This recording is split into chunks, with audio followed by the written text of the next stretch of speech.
So our house price is too high. I'm getting asked that like crazy. So how do we figure it out? I like to keep everything simple. So I use the gross rent multiplier. What the heck is it? It's a really, really easy way to value properties. So here's how it would work. Say you have a house, it's $360,000. Figure out, okay, what would the total amount of rents that that house would generate for the year before anything. So if it rents for $3,000 a month times 12 months, $36,000. Take the price, divide it by the actual rents it receives, gives you your gross rent multiplier.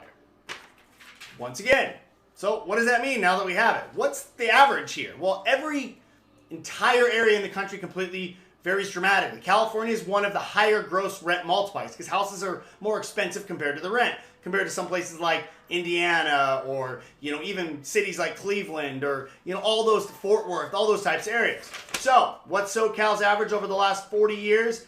14. So 14, remember that number, 14.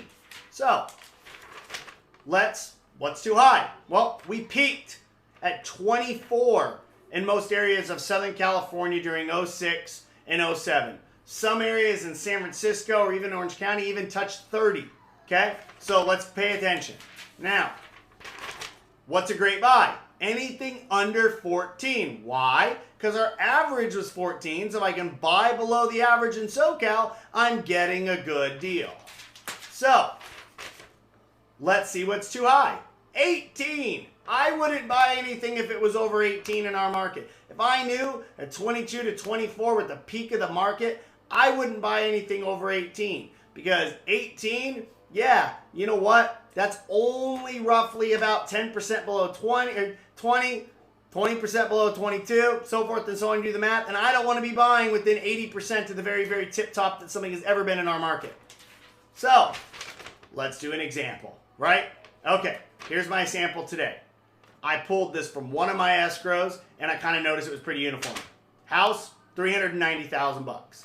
House was a former rental that was renting for $2,550. I discounted it to $2,500. We've already figured out the math. $2,500, 12 months in the year, $30,000 in rents. So what do? We take our purchase price of $390,000. We divide it by our total rents of $30,000, and we get a gross rent multiplier of 13. This is just a random escrow. It's a pretty good deal. So I went through most of my escrows. Almost all of them were between 12, with the highest being 17, depending on the market. So if real estate agents, if you're wanting to figure out if it's actually really a good deal for your clients or not, do the gross rent multiplier formula. Clients, if you want to know if you're really overpaying for a house or not overpaying for a house, figure out what that house would rent for. Times it by 12. Gives you your number of your gross rents. Take the purchase price, divide it by the gross rents, gives you your gross rent multiplier. If it's below 14 in SoCal, you're getting an insane deal.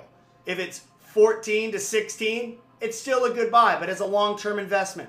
If you're creeping up to 17 and 18, probably not the best property or the best time for you to buy that particular property. Stay tuned. I'll be dropping more knowledge bombs for you. And thank you, Barry Habib, for constantly teaching super valuable things that I can pass on to my audience.